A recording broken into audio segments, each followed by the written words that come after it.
गोड़ लगै छी अपने सबके मिथिला संस्कार पर स्वागत करै छी। अपने सब लग में रवि कहिया सोपेतै से लऽ कऽ उपस्थित भेलहुँ हँ जे रवि जे छै अपने सब जे करै छी 6 महीना वाला रवि से सोपेतै नहि तऽ उ रवि के जे सोपायके दिन ये से अपने सबके बता रहल छी। 11 मई के रवि सोपायत। 11 मई, अप्रैल में नहीं।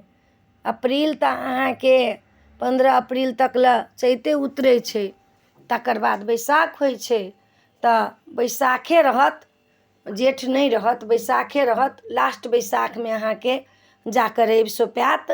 11 मई के रवि सोपायत। 11 मई अहाँके बैसाखे रहत।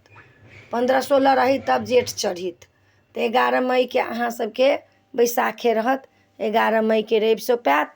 तऽ ई वीडियो में इएह ये। अपने सबके नीक लागत चैनल सब्सक्राइब करब, लाइक करब, कहऽ के नहीं बिसरब। जय मिथिला, जय माता जी।